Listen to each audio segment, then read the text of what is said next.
Colonel, j'aimerais qu'on commence peut-être, vous avez eu l'occasion de vous exprimer sur d'autres canaux depuis maintenant une dizaine, 10, 15 jours, sur ces sanctions qui vous frappent, sanctions européennes. J'aimerais que vous reveniez, si ce n'est pas trop difficile pour vous, parce qu'on comprend que ce soit quelque chose d'assez pénible, c'est le moins qu'on puisse dire, d'avoir à subir, comme d'autres, comme entre autres Xavier Moreau, mais ce n'est pas le seul. Vous êtes plusieurs, je dirais, dans la charrette, mais vous avez quand même, vous, eh bien, une situation particulière parce que vous avez quand même la réputation d'être un expert, d'être quelqu'un de mesuré, de tout sauf d'un propagandiste. Vous le dites, vous cherchez à faire preuve toujours d'une grande impartialité. Vous utilisez des sources qui viennent d'Occident. Et pourtant, voilà, eh bien, vous êtes aujourd'hui considéré comme un agent propagateur de la propagande russe et avec les sanctions qui sont tombées, dont le gel de vos avoirs, dont des difficultés, voire même un empêchement de se déplacer librement dans l'espace européen. Est-ce que vous pourriez peut-être débuter en nous expliquant un petit peu votre situation actuelle ? Alors, tout d'abord, même si c'est le même paquet de sanctions, et même s'il y a évidemment beaucoup de gens sur la liste, dont vous avez Xavier Moreau, que vous avez cité, mon cas est tout à fait différent. Il n'a absolument rien de commun, pour la bonne et simple raison que les sanctions sont, d'ailleurs, la décision a été prise par les ministres des Affaires étrangères, c'est une action de politique étrangère. Et vous l'aurez noté, je vis dans l'Union européenne. Donc, si vous voulez, vous avez pour la première fois une décision de politique étrangère qui s'applique à des gens vivant à l'intérieur de l'Union européenne. Et c'est pour ça que la situation est totalement différente. Ça n'a strictement rien de commun, même si c'est le libellé des sanctions est le même, il n'a rien de commun avec Xavier Moreau, par exemple, dans ses effets. Parce que Xavier Moreau vit à l'étranger, enfin comme les autres d'ailleurs. Alors je veux pas, on va pas ici discuter sur le fond de la question, qui est essentiellement une question de liberté d'expression. Et donc là, il y a un problème de fond d'ailleurs, que ce soit l'expression à l'intérieur ou même à l'extérieur de l'Union européenne, même assez. On pourrait se poser la question pourquoi l'Union européenne sanctionne des gens qui s'expriment en dehors de l'Union européenne. Donc là, déjà, il y a quelque chose. On est dans l'extraterritorialité de décisions qui seraient même des décisions qui ne correspondent même pas, d'ailleurs, aux législations qu'on a en Europe, puisqu'en Europe, on a la liberté d'expression. Donc, vous voyez, on est dans quelque chose et que la propagande n'est pas un délit dans aucun pays de l'Union européenne, et que le fait d'être pro-russe n'est pas non plus un délit, et que par ailleurs, l'Union européenne dit qu'elle n'est pas en guerre contre la Russie. Donc, on est dans une incohérence totale, et là, on frappe des gens qui sont à l'extérieur de l'Union européenne. Alors, on pourrait déjà se poser cette question-là, si vous voulez. Mais ici, dans mon cas, on est dans un cas, de nouveau, on est dans quelque chose qui est aberrant, puisque je suis frappé par une politique. Je vis à l'intérieur de l'Union européenne, je suis résident de l'Union européenne, dûment enregistré auprès des autorités correspondantes, en l'occurrence la Belgique, mais je fais l'objet d'une mesure de politique extérieure. Et donc, on a, dans mon cas, ce passage fluide entre la politique intérieure et la politique extérieure. Durant la guerre froide, on a toujours séparé la question de la politique intérieure de la politique extérieure. D'ailleurs, vous aviez, alors que les pays européens, enfin l'OTAN à l'époque, étaient dirigés ou avaient une politique contre le bloc soviétique, eh bien, vous aviez un parti communiste en France qui était associé à Moscou. Il était très lié à Moscou même. Alors évidemment, probablement que les membres du Parti communiste étaient fortement surveillés et tout ça. Donc là, c'est très vraisemblablement, enfin, ce n'est pas vraisemblablement, c'était le cas, mais ils n'étaient pas excommuniés, si vous voulez. On les privait pas de liberté uniquement parce qu'ils étaient simplement de la même obédience que le Parti communiste de Moscou.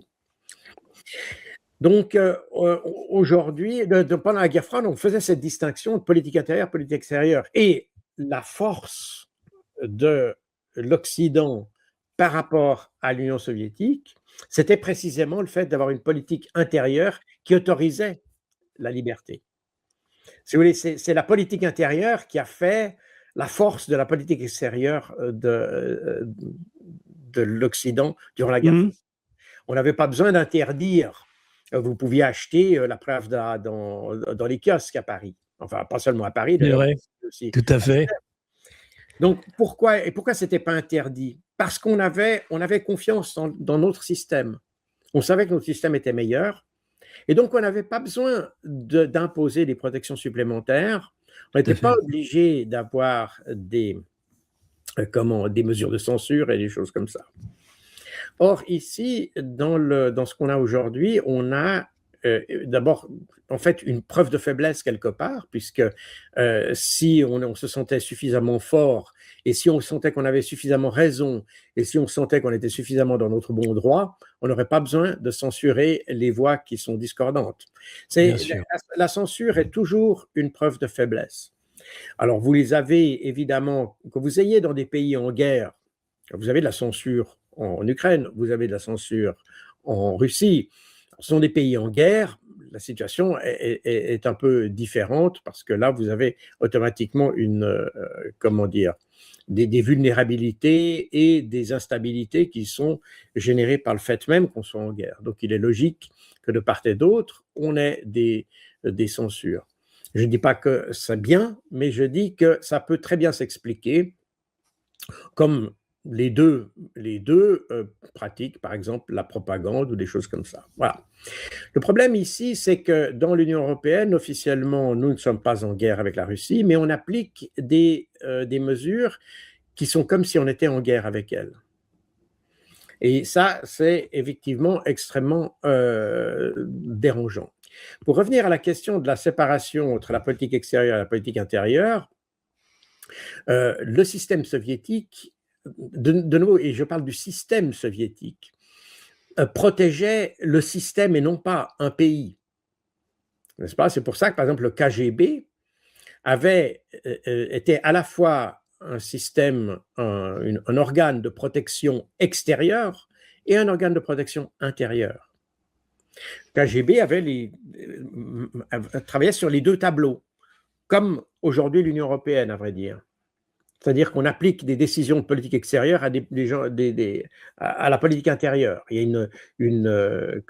une paroi semi-perméable entre la politique extérieure et la politique intérieure.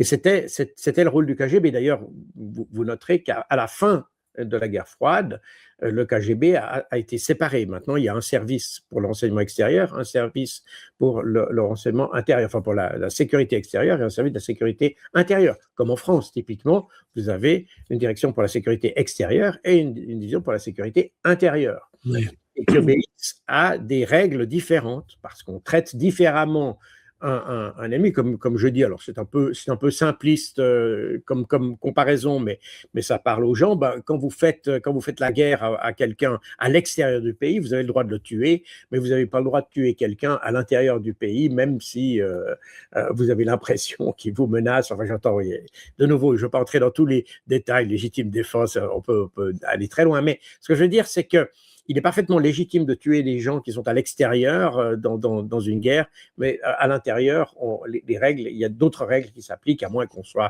dans des états d'exception, des choses comme ça. Bref, ce que je veux dire, c'est que le fait d'appliquer des règles de politique extérieure à l'intérieur de l'Union européenne est un phénomène qui est particulièrement nouveau. Alors, ça explique l'état des sanctions et la raison pour laquelle les sanctions qui frappent, disons, qui sont les mêmes sanctions qu'il y a entre, par exemple, Xavier Moreau, pour prendre cet exemple, et moi, c'est exactement les mêmes sanctions, sauf que ces sanctions ont été conçues comme politique extérieure.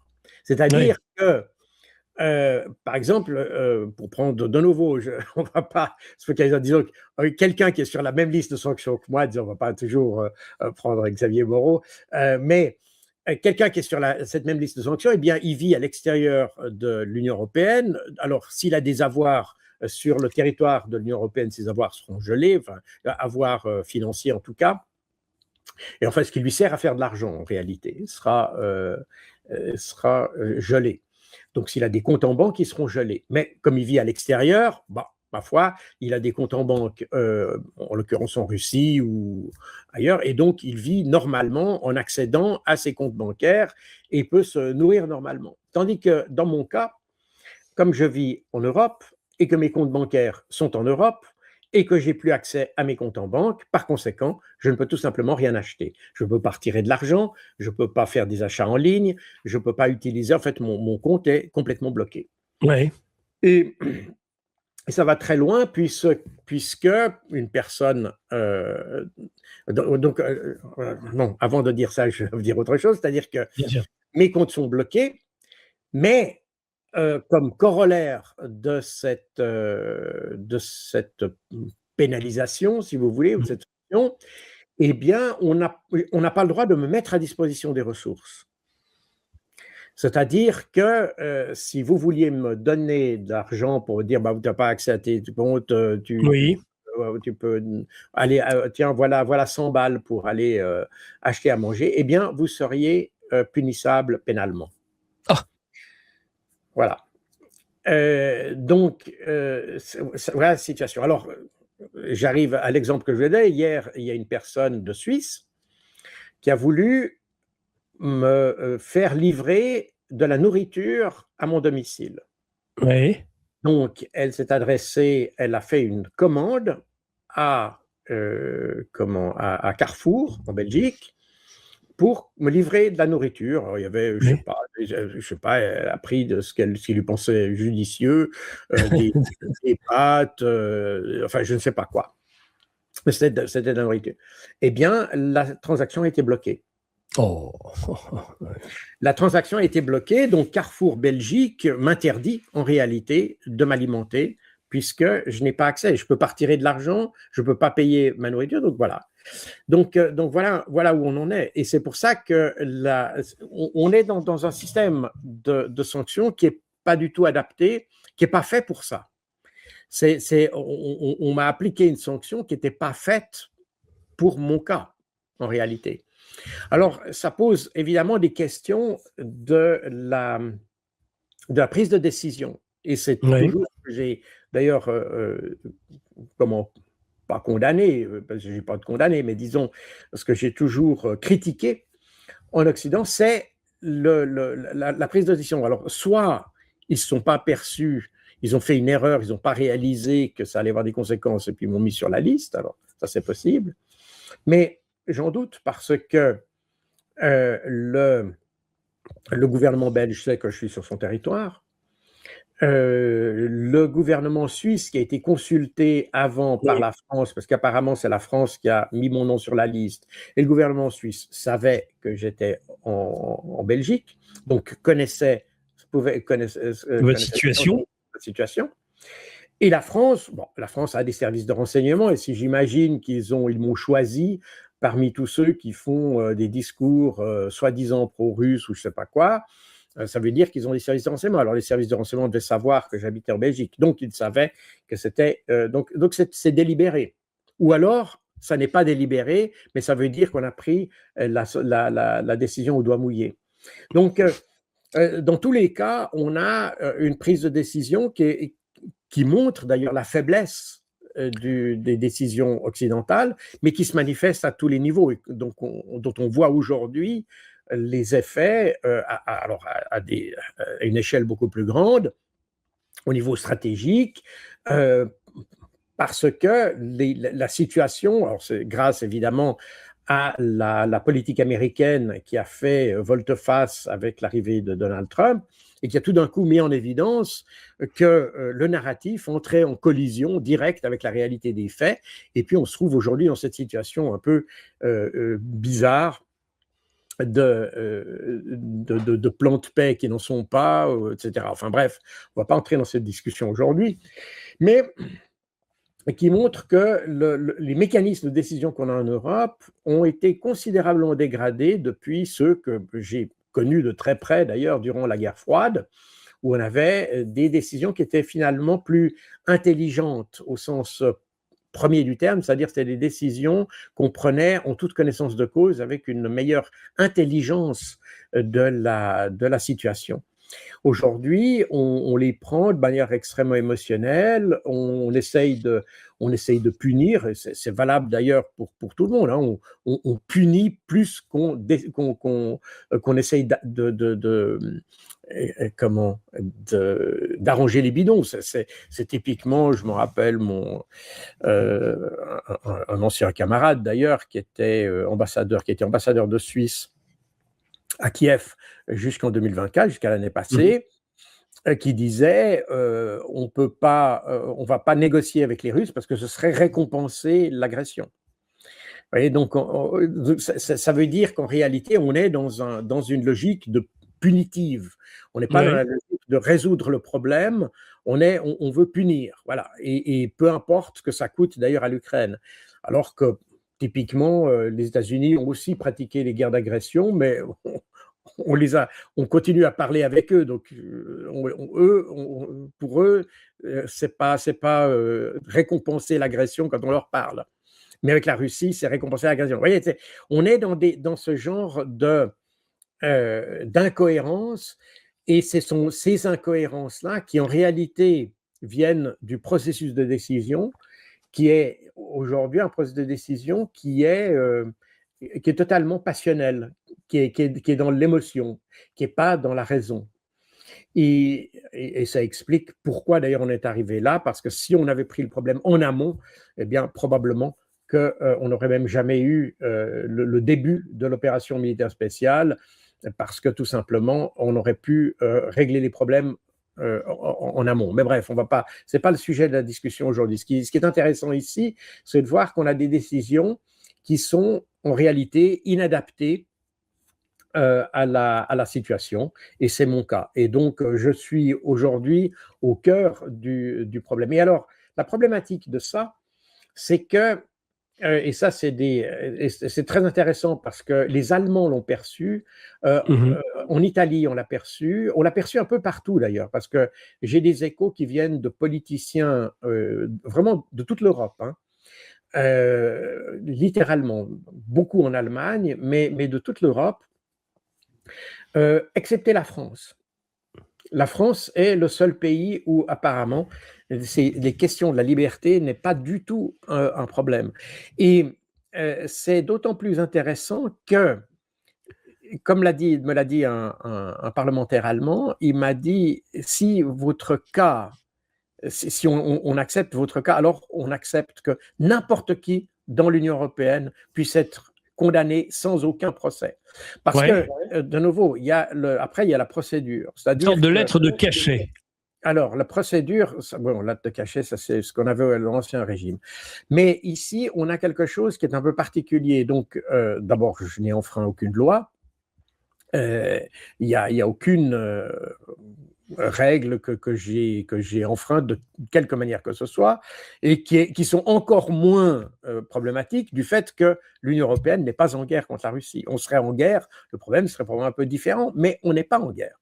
Et en tout cas, c'est ce que dit l'Union européenne. Donc, on est dans quelque chose d'hybride en réalité. Et donc, j'ai passé devant aucun tribunal. La décision qui m'impose des sanctions n'est pas une décision judiciaire. Ça veut dire que mon cas n'a jamais passé devant un juge. Et quand vous passez devant un juge, c'est ce que j'ai expliqué sur d'autres chaînes également, quand vous allez devant un juge, on vous dit que vous êtes accusé de quelque chose. D'abord, vous avez fait un délit, vous avez commis un délit, vous avez enfreint une règle, une loi, une ligne rouge, que sais-je, et on vous signifie que vous avez enfreint cette loi, et que par conséquent, vous allez être jugé, sanctionné pour ça. Alors, vous passez devant un tribunal, on vous présente l'accusation qui vous concerne, vous avez le droit de vous expliquer, vous avez le droit d'avoir un avocat qui garantit qu'il y a un respect des droits qui se fait, c'est-à-dire que la condamnation et le processus se passent dans un contexte juridique accepté et conforme aux droits. Et puis ensuite, à partir de tout ça, eh bien, on délibère et un jury ou un juge, peu importe, décide que vous avez telle ou telle sanction. Et cette sanction, elle est, vous avez 1 mois de prison ferme ou avec sursis, ou bien que sais-je. Tandis que dans mon cas, c'est différent. On commence par la sanction sans aucun jugement. Donc, je n'ai jamais été notifié avant que je risquais d'être sanctionné. Je n'ai jamais été j'ai jamais eu l'occasion de m'expliquer sur les griefs qui me sont faits. J'ai jamais eu l'occasion d'avoir l'assistance d'un avocat pour constater que la sanction allait s'exercer au-delà du droit, simplement des droits de l'homme, tout simplement. Donc, on a bafoué littéralement la notion d'habeas corpus, on bafoue toutes les notions qui ont fait le droit depuis qu'on a commencé à réfléchir à la question de la démocratie et à l'état de droit, déjà au XVIIIe siècle, XVIIe, XVIIIe siècle. Donc, et maintenant, si vous voulez, la tâche des avocats, on a fait la démarche arrière, c'est-à-dire qu'au lieu d'arriver à un raisonnement qui arrive à la sanction, on part du raisonnement, maintenant il faut redéfaire, il faut détricoter, si vous me passez l'expression, le raisonnement qu'il y a eu. Et ça va être le Mais travail. vous n'avez eu aucune, colonel, vous n'avez eu aucune notification d'aucune sorte. On vous a, par exemple, le gel de votre compte en Belgique, c'est-à-dire qu'on ne vous a rien envoyé, vous avez juste pu constater qu'une fois l'information passée dans la presse, je dis bien dans la presse, votre compte a été bloqué, c'est ça? C'est ça. C'est ça. Il n'y a eu absolument aucune notification. Je n'ai reçu absolument aucun courrier officiel, ni de l'Union européenne, ni des autorités belges, ni des autorités suisses d'ailleurs. Je n'ai reçu aucun courrier officiel. C'est incroyable. Donc, je ne suis... Et même d'ailleurs, ça va même plus loin parce que vous pouvez regarder la vidéo. La vidéo est sur... elle tourne en boucle parce qu'elle a vraiment choqué les Suisses. C'est que lorsque mon cas a été évoqué par un journaliste devant le ministre de la Justice, M. Beat Jans, il a rigolé. Il n'a pas répondu, il a rigolé. Ouais, ça vous montre le niveau à partir duquel comment la Suisse a traité le cas. Ouais. Il a ri. Alors, évidemment, la vidéo est devenue virale, en tout cas en Suisse et en Allemagne, parce qu'elle montre effectivement comment les autorités suisses, finalement, respectent leur devoir, puisqu'elles ont le devoir de défendre un citoyen. Leurs ressortissants. Leurs ressortissants, tout à fait. Et ça n'a pas été fait. Donc, on est sur quelque chose qui est extrêmement étrange. Et qui aujourd'hui, évidemment, a des répercussions politiques en Suisse qui sont très importantes. Tant mieux. Mais pour revenir à ce que je disais, donc oui, je n'ai pas été informé. Donc moi, j'ai appris que je serais sur cette liste. D'ailleurs, je crois que Xavier Moreau a fait exactement la même expérience que moi, à la différence que lui vit à l'extérieur, donc c'était un petit peu plus distant, si je peux dire ça comme ça. Mais donc le 12 décembre, on m'a informé que sur le site de Radio Free Europe, il y avait mon nom et celui d'ailleurs c'est intéressant parce que c'est une liste d'une 60aine de noms qui fait l'objet de sanctions. Alors c'est pas que des personnes, il y a aussi des entités, ce que j'appellerais des entités, donc on va dire 60 entités, c'est à la fois des personnes physiques et des personnes morales qui sont sur cette liste, mais il n'y a que 2 noms qui ont fuité chez Radio Free Europe, c'est Xavier Moreau et Jacques Beau. Oui. Parce que je pense que les journalistes américains ont compris... 2 francophones. Alors, ce n'est pas tellement la question, mais ils ont compris que c'est 2 ressortissants de l'Union européenne, qui vivaient dans l'Union européenne. Et c'est-à-dire que ce que les journalistes américains ont compris, les politiciens européens, eux, ne l'ont pas compris. Et il y a quelque chose aussi peut-être à creuser d'ici ça, parce qu'il n'y a que ces 2 noms qui sont sortis. Et donc, sur la base de cet article, j'ai essayé de contacter mon ambassade à Bruxelles, et notamment la partie puisqu'on a plusieurs missions diplomatiques à Bruxelles, et notamment une mission qui s'occupe des relations entre la Suisse et l'Union européenne. Et donc, j'ai téléphoné à l'ambassadrice qui s'occupe de ce dossier, que je connais par ailleurs, que je connais personnellement. Mais je n'ai pas réussi à l'atteindre. C'est son secrétaire qui m'a dit que, donc elle connaît ma situation, elle connaît exactement tout, hein. J'ai exposé tout et j'ai parlé de certaines urgences, puisque c'était lundi que devait être dévoilée donc lundi 15 décembre, que devait être dévoilée la liste définitive. Donc pour l'instant, le 12 décembre, on était encore en tout cas à mon niveau, pas au niveau de l'Union européenne, mais à mon niveau, on était dans une incertitude. Donc les comptes n'étaient pas gelés le 12 décembre. Ben non, puisque la décision n'était pas prise. On est d'accord. Non, mais je veux vraiment préciser parce que moi, ça me paraît tellement choquant. La décision, elle est prise à partir du moment où c'est publié, c'est le 15. Donc le 12, on est dans quelque chose qui est, mais je ne savais pas si ça allait être effectif ou pas. Toujours est-il que le secrétaire m'a dit que l'ambassadrice n'avait pas de temps pour moi et qu'elle me rappellerait plus tard. Voilà.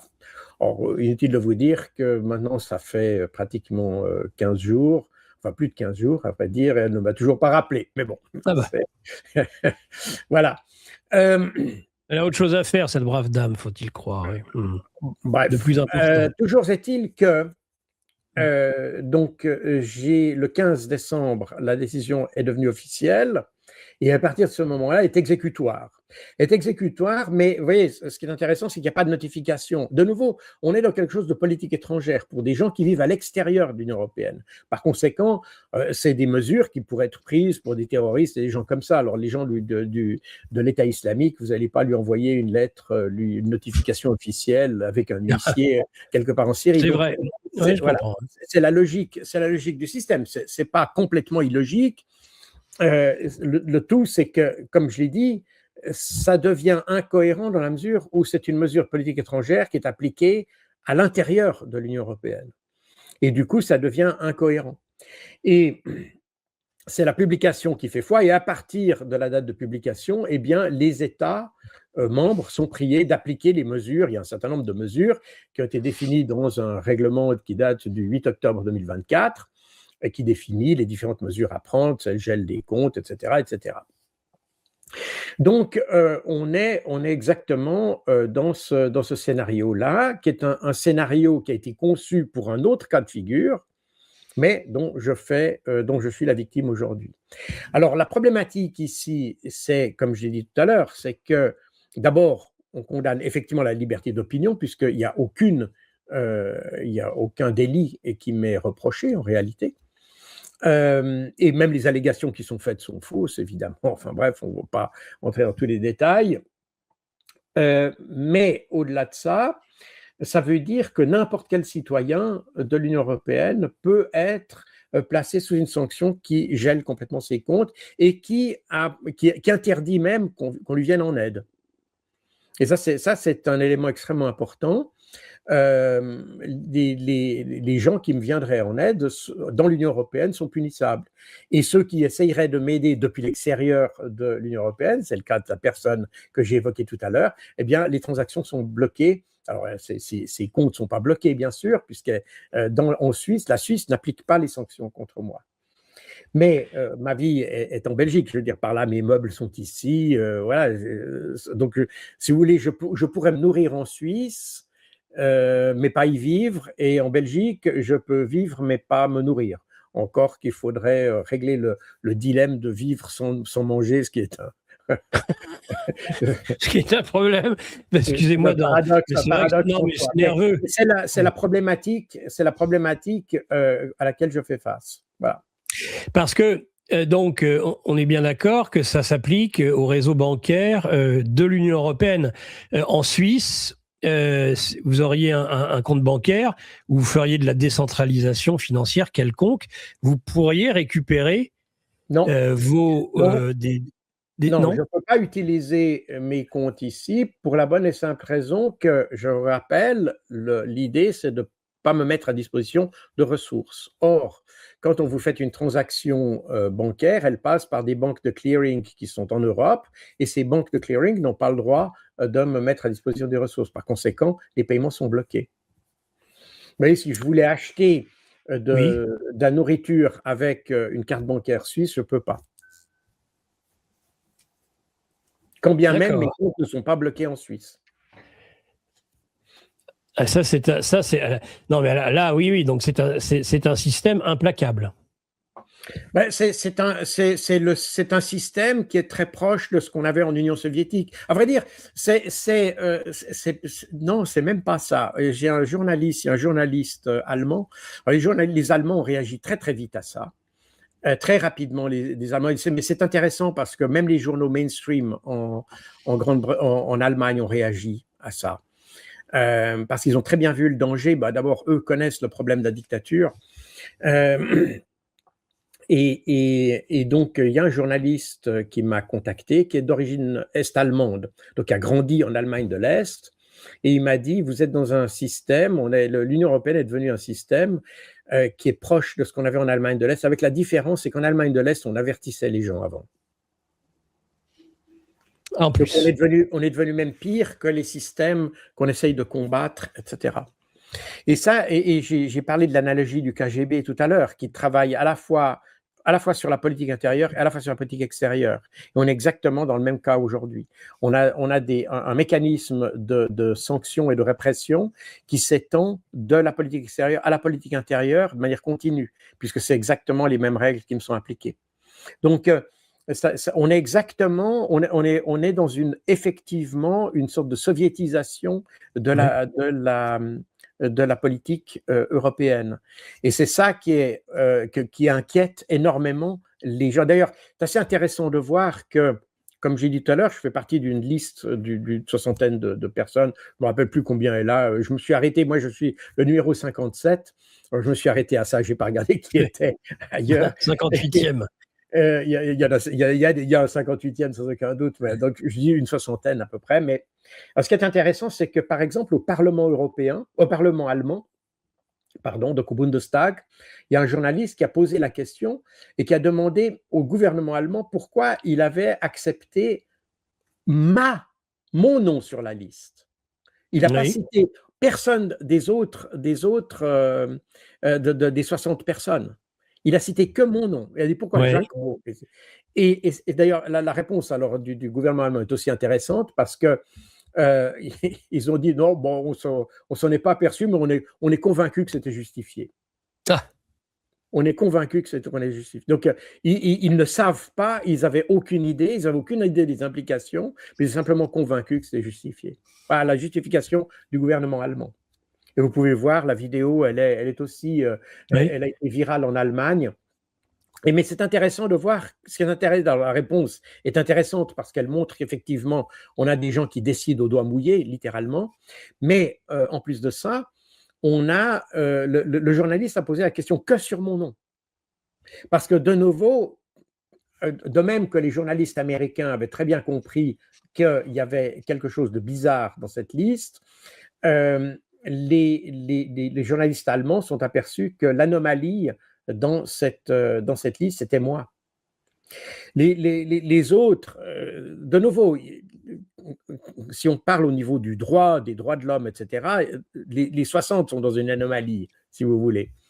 Mais dans un sens plus bureaucratique, dans un sens du respect des droits de l'homme et des droits fondamentaux même, hein, puisque j'ai pas le droit le gouvernement belge m'interdit de me nourrir, puisque c'est lui qui est censé faire appliquer la décision. Donc le gouvernement belge m'interdit de me nourrir. Ça c'est voilà, on est sur quelque chose comme ça.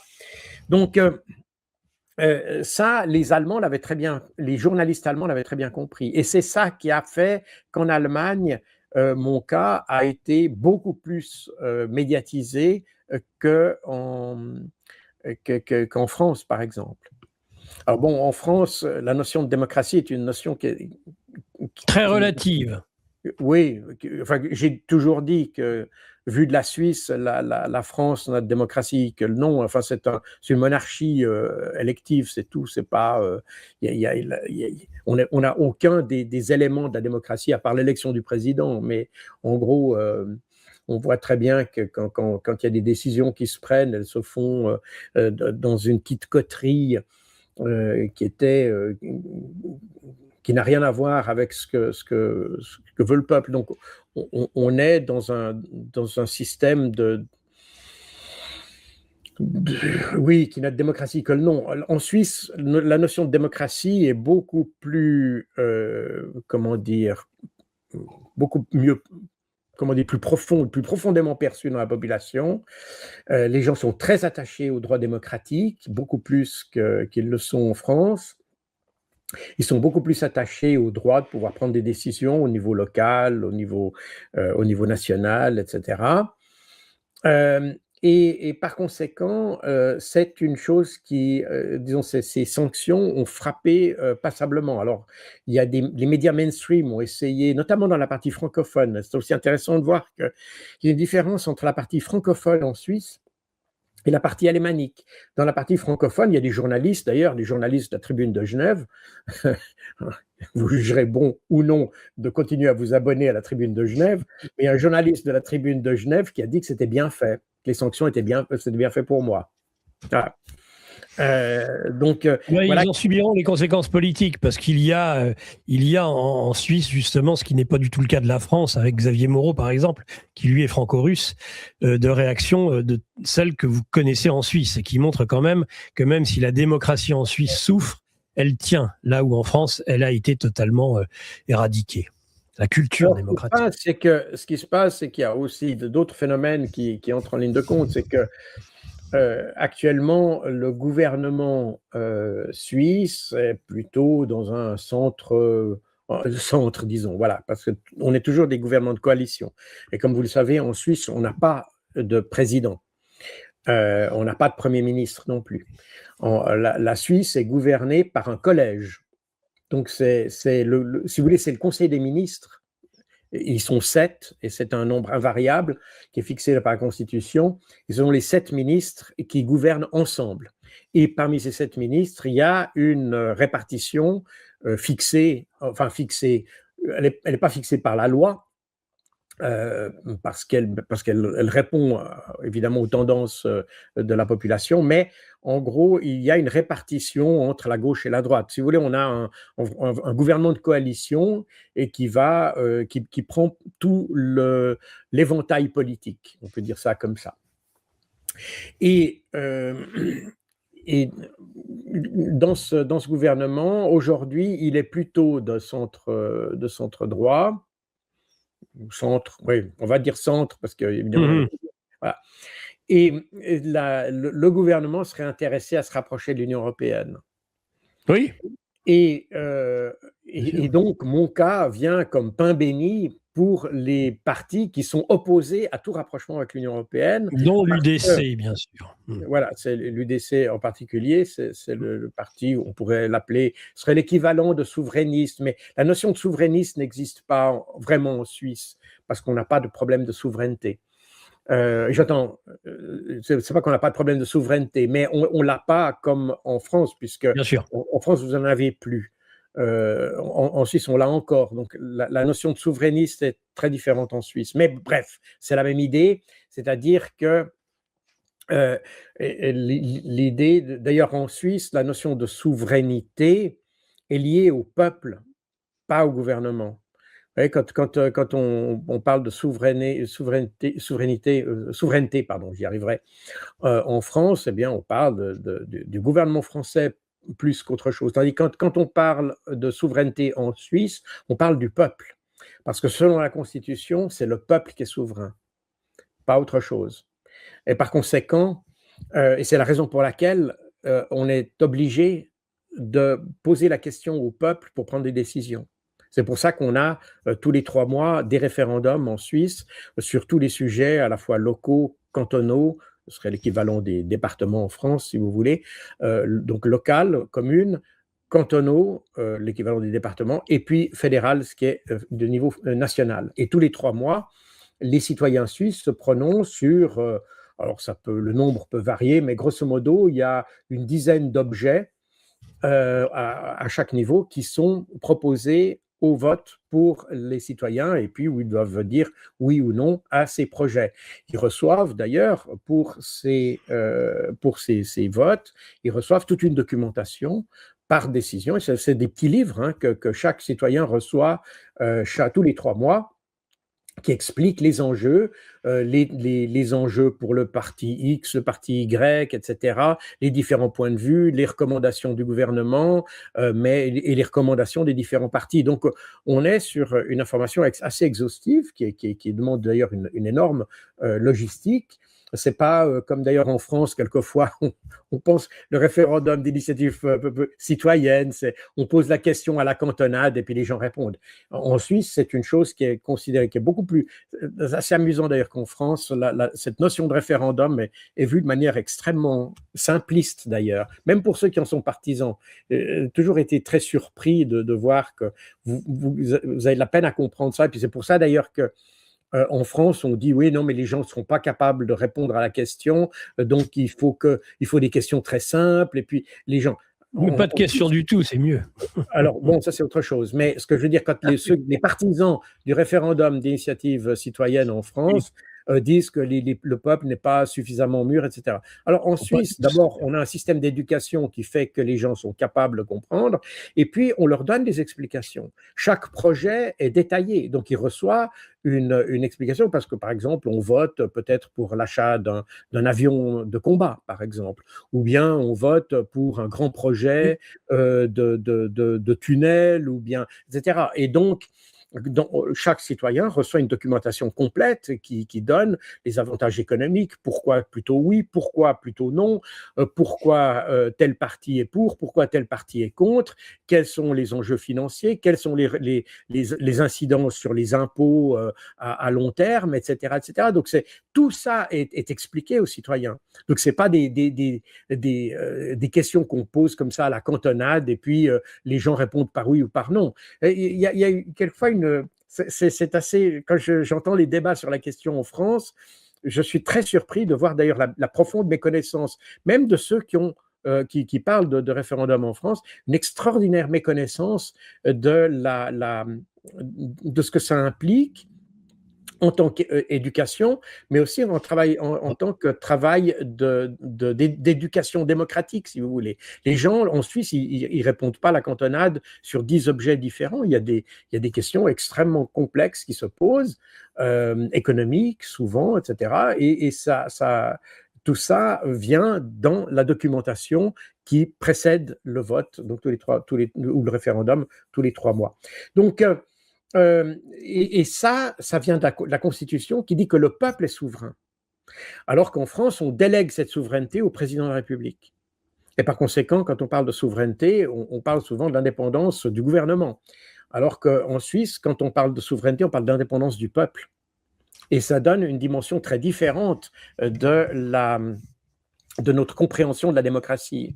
Bien sûr. Et c'est la raison pour laquelle vous avez beaucoup d'ailleurs, un des obstacles majeurs à l'entrée à la Suisse dans l'Union européenne, c'est que précisément, comme les lois de l'Union européenne s'imposent par rapport aux lois nationales, ça veut dire que les décisions prises par le peuple suisse pourraient être invalidées par tout simplement quelques bureaucrates à Bruxelles. Et ça, c'est contraire à notre constitution, tout simplement. Chez nous, c'est le peuple qui prend les décisions et c'est pas quelqu'un d'autre qui le prend, a fortiori quelqu'un qui se trouve dans un autre pays et qui dirige collectivement et qui prend les décisions, d'ailleurs exactement comme la mienne, c'est-à-dire même qui va au détriment de citoyens suisses. Et c'est la raison pour laquelle, eh bien, mon cas devient finalement un cas un exemple, littéralement, de ce que les Suisses ne veulent pas avoir pour leur population. Oui.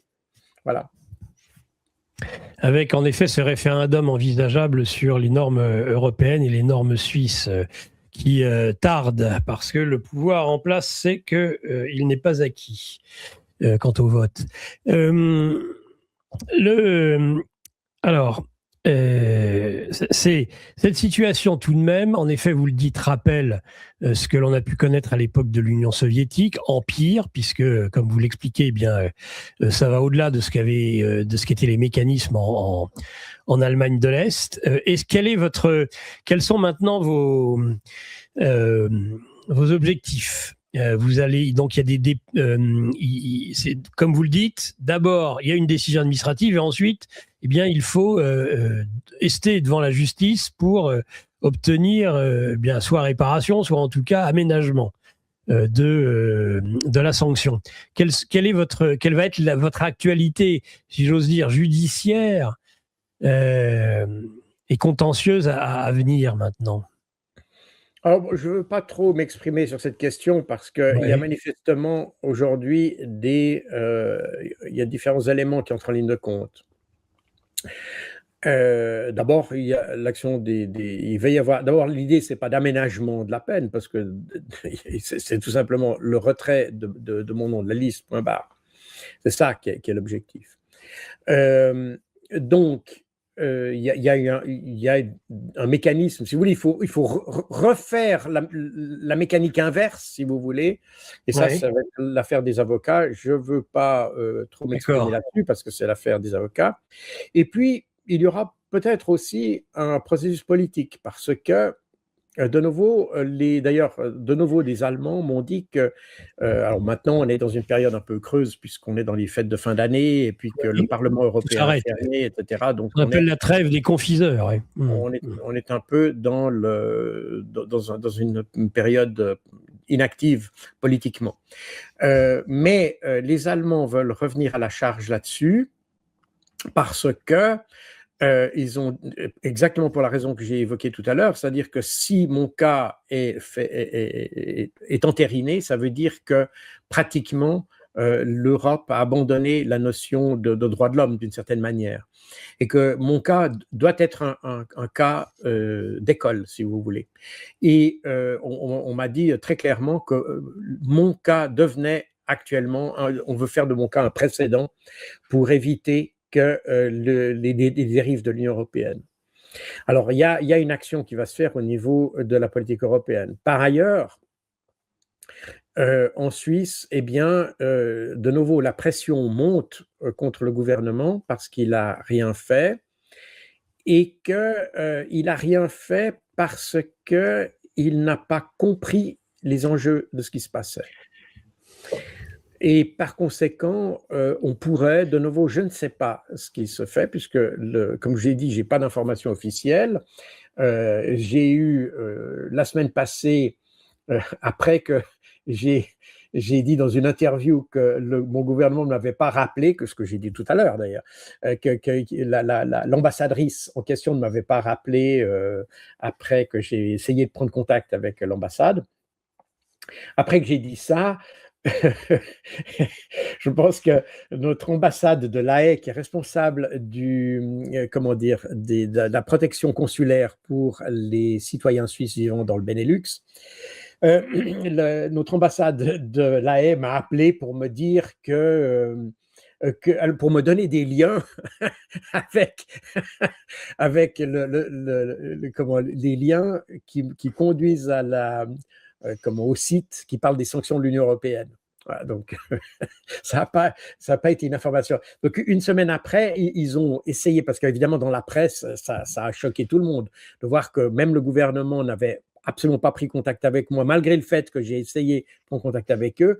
Alors, pour cocher la case, a pris contact avec Jacobo, l'ambassadrice elle a reçu l'instruction, évidemment, de Berne, de m'appeler pour me indiquer un lien avec le site web de l'Union européenne qui parle des sanctions. Très bien, je connaissais déjà depuis une semaine.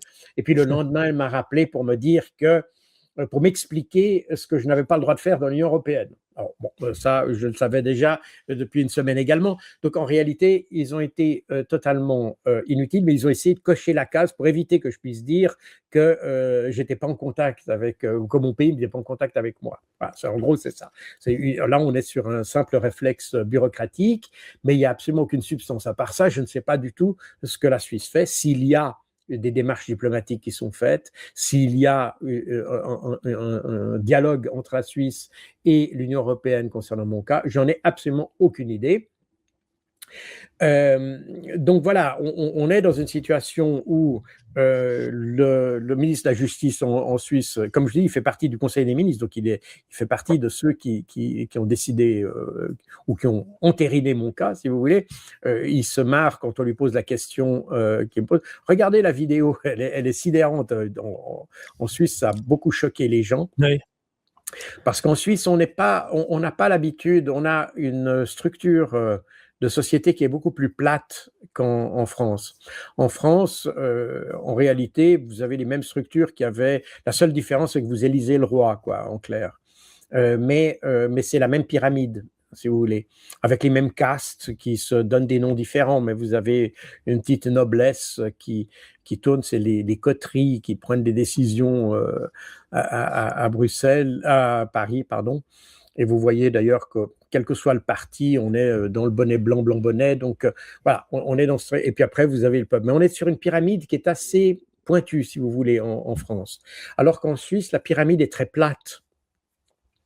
On a l'habitude d'avoir, d'abord, il n'y a pas de président, donc déjà même le gouvernement n'a pas de structure, n'est pas dans une forme pyramidale, si on peut dire ça comme ça.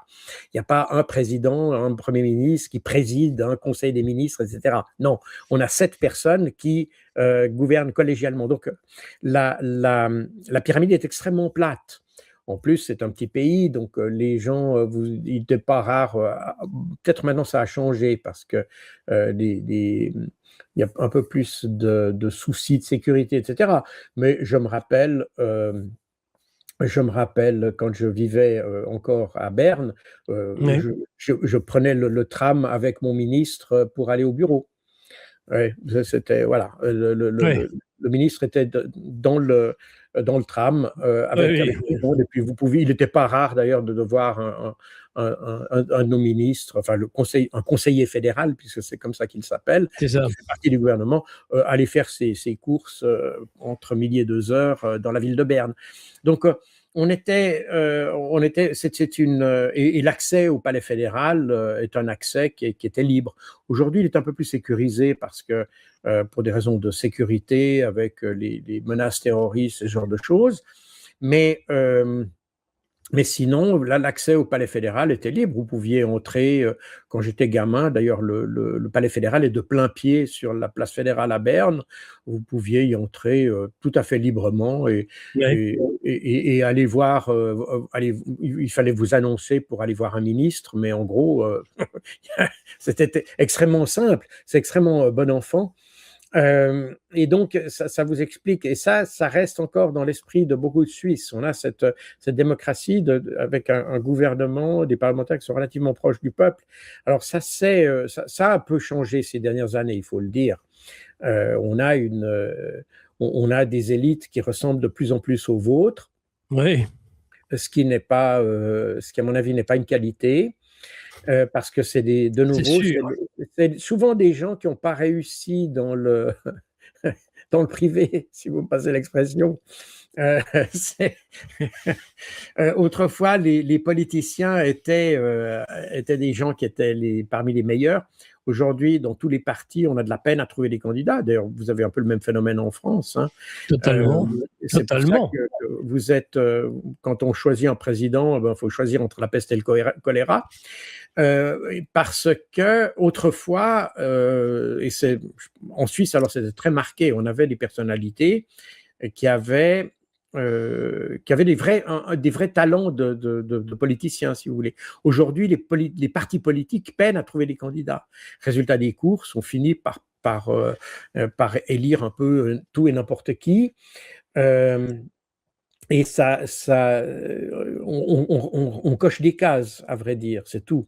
Mais on n'a plus des gens qui ont comment dire, la carrure, si vous me passez l'expression, pour prendre des décisions, etc. Donc, on a un phénomène un peu général. Il est un peu plus dilué chez nous parce que du fait de la démocratie directe, à tous les niveaux, eh bien, les choses sont un peu plus atténuées, mais la tendance générale est un peu la même que partout en Europe.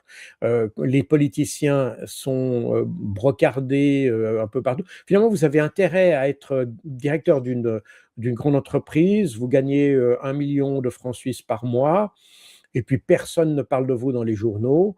Vous passez une retraite tranquille avec encore un petit bonus de 60 millions, et puis voilà, personne n'a parlé de vous. Tandis que quand vous êtes politicien, vous gagnez d'ailleurs pas ça, évidemment, parce que l'échelle des salaires n'est pas si mirobolante, euh, comme dans la plupart des pays d'ailleurs. Mais vous êtes brocardé dans les médias, on vous caricature, on vous critique, on vous accuse de tout, etc. Par conséquent, les gens n'ont plus d'appétit aujourd'hui à être au pouvoir. Alors, ça marche encore dans certains pays où le pouvoir peut encore être assorti j'allais dire, de statuts d'exception, hein, comme vous avez en France les ministres qui bénéficient d'un statut, qui bénéficient de prestations, etc. Donc, même si vous n'êtes plus ministre, vous pouvez vivre tranquillement. C'est ce qui crée cette espèce de petite noblesse que vous avez, entre guillemets. Ce n'est pas des noblesses de cœur, c'est des noblesses de fric, mais c'est un petit peu ce qui se passe chez vous. Et chez nous, ça vient gentiment dans cette direction. Donc, on n'a plus des politiciens qui ont le courage d'affirmer. Bon, la Suisse a vécu depuis la Deuxième Guerre mondiale, enfin, depuis, disons, les années 60, en dehors de l'Union européenne, et on avait des arguments pour le faire. Et de bons arguments, à vrai dire, pour le faire. Aujourd'hui, nos politiciens ne trouvent plus les arguments pour le faire. Ce n'est pas qu'ils ne les ont pas, mais c'est qu'ils ne les trouvent plus.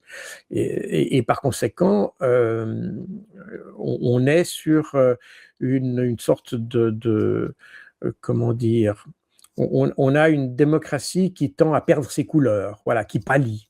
Voilà, c'est un peu la situation qu'on a, malheureusement, en Suisse et ailleurs, bien sûr.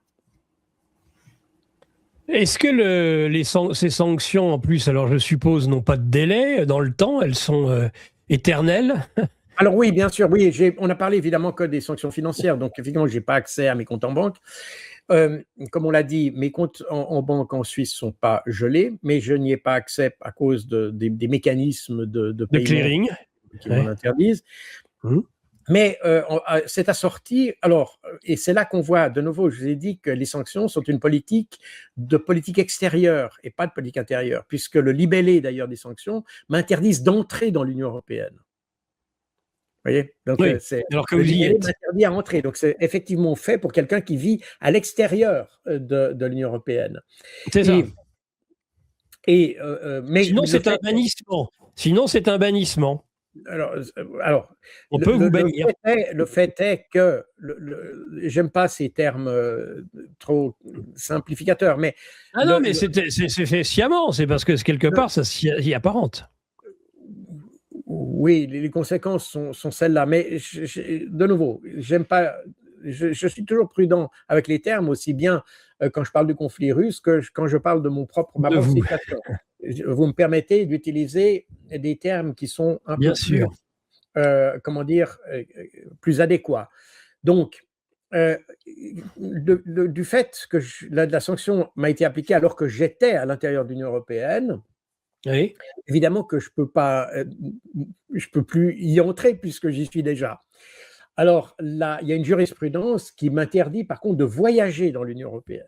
C'est-à-dire que à partir du moment où je suis en Belgique, je ne peux pas franchir la frontière belge. Voilà. Par conséquent, ça veut dire que je n'ai même pas le droit de me rendre dans mon pays, en Suisse. Oui. Donc, je pourrais y avoir, comme d'ailleurs c'est le même phénomène avec les fonds, je pourrais rentrer en Suisse à condition d'avoir une dérogation. Donc, je dois demander l'autorisation de rentrer en Suisse, mais par contre, je ne pourrais plus rentrer dans l'Union européenne. Donc, je pourrais avoir une autorisation spéciale pour rejoindre mon pays, mais à ce moment-là, effectivement, je ne pourrais pas revenir. Pour les fonds, c'est un peu la même chose. D'ailleurs, il existe un mécanisme qui autorise des dérogations humanitaires. Donc, je pourrais demander une dérogation pour payer mes factures, pour payer, pour m'acheter à manger. Ce serait possible. Sauf que on est en période de fête, les administrations sont fermées. Je ne sais pas si les avocats ont eu le temps de poser la demande et puis quelle est la nature de ça. Toujours est-il que il est possible d'avoir une dérogation, mais elle est sujette à une décision administrative qui prendra le temps qu'il prendra pour qu'elle soit prise, si vous voulez. Et par conséquent, on est de nouveau, si vous voulez, littéralement, je devrais, alors c'est formulé de manière un peu exagérée, je vous le concède, mais en gros, je devrais demander à l'Union européenne l'autorisation d'acheter chaque baguette de pain que je veux acheter. Voilà. En gros, c'est ça. Alors, peut-être on peut grouper quelques baguettes de pain et puis je veux grouper ma demande et puis dire voilà, j'aimerais dépenser tant par jour ou par mois, je ne sais pas, pour ma subsistance, etc. Mais en gros, je dois demander, c'est l'Union européenne qui m'autorise ou non, parce que la décision est discrétionnaire. Ils peuvent me refuser ça, ce n'est pas obligatoire. Donc, je dois demander l'autorisation pour pouvoir acheter de la nourriture. Voilà la situation dans laquelle on est. Et ça vient du fait, effectivement, et la question du déplacement de l'Union européenne l'indique, parce que c'est des sanctions qui sont applicables ou prévues pour des gens qui habitent en dehors de l'Union européenne. Et ça rend la sanction, évidemment, quand vous vivez dans l'Union européenne, beaucoup plus terrible, parce que évidemment. effectivement, voilà, c'est bien sûr. Et c'est pour ça que mon cas devient un cas d'école, en quelque sorte, et c'est pour ça qu'il effraie tout le monde. Et d'ailleurs, en Suisse, maintenant, les gens, le résultat, et c'est assez d'ailleurs cocasse, parce qu'apparemment, j'ai été mis sur cette liste par le gouvernement français, qui est évidemment très européiste, et le résultat direct de ça, en Suisse, c'est que maintenant, l'Union européenne fait peur. Parce qu'on se rend compte que, ben oui, parce que du coup, évidemment. On est exactement à l'inverse de l'effet recherché, c'est-à-dire que maintenant, les gens réalisent que l'Union européenne peut prendre des décisions comme ça, sans crier gare, sans avertir, et priver de liberté, mais totale liberté, y compris celle de... J'ai pas la liberté de m'alimenter, littéralement, puisqu'on je dois avoir une autorisation pour m'alimenter. Donc, pour la plupart des gens, l'état normal, c'est que vous pouvez vous alimenter. C'est-à-dire que pour moi, l'état normal, c'est que je ne peux pas m'alimenter. Et que m'alimenter est l'exception.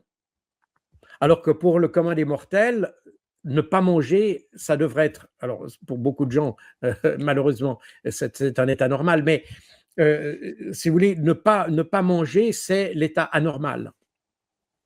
Voilà, moi, c'est exactement l'inverse. Et ça fait terriblement peur aux Suisses. Et ça, même des gens qui étaient plutôt pro-européens maintenant disent non, alors si ça c'est l'Europe, jamais. Et c'est ça qui maintenant commence à faire réfléchir le gouvernement suisse qui n'avait pas du tout prévu ça. Et donc on a un vrai problème. Alors en plus de ça, il y a effectivement le fait que, comme on l'a dit tout à l'heure, quand vous êtes jugé dans un tribunal, alors déjà vous êtes jugé dans un tribunal parce que vous avez enfreint une règle. Ça commence par là. Donc, vous n'allez pas dans un tribunal simplement comme ça. C'est qu'effectivement, vous avez commis une infraction. Alors, moi, j'en ai commis aucune. Ça commence par là. Donc, voilà. Dans un tribunal, vous avez, comme j'ai dit, le droit de vous défendre, etc. Et après, on vous condamne pour, alors, je ne sais pas, 150 € d'amende ou X jours de travaux communautaires ou un mois de prison avec ou sans sursis, que sais-je. Mais pour moi, la décision n'a pas de limite. Elle pourrait durer 20 ans. Ah là, c'est ça, elle pourrait durer 20 ans. C'est-à-dire que vous êtes interdit de vous alimenter pendant 20 ans. Voilà, il n'y a absolument aucune limite. Donc, l'Union européenne peut, à tout moment, sans devoir démontrer quoi que ce soit, l'Union européenne peut condamner quelqu'un, le priver de liberté, le priver de sa propriété financière, de ses fonds, la priver de sa liberté de se déplacer, la liberté de s'exprimer, sans jugement. sans aucun jugement, parce que ça, c'est le résultat des choses. Donc, on est sur un cas de droit qui est tout à fait nouveau et qu'on n'avait que dans des gouvernements qu'on ne pensait plus voir depuis les années 30, depuis les années 1945, à vrai dire. C'est ce que j'entends dans le chat, c'est-à-dire que c'est en effet une logique qui est fasciste, même si chaque mot est important. En effet, on est dans une logique qu'on avait connue à cette époque des années 30, avec jusqu'à ce que mort s'en suive, hein, parce que je pense que 20 ans sans privation de nourriture, le problème serait vite réglé. Oui, alors évidemment, ce qui se passe, alors ce qu'il faut dire aussi, et qui mérite aussi d'être relevé ici, et ça c'est très important de le mentionner ici, ça a soulevé un mouvement de solidarité absolument gigantesque partout. Oui.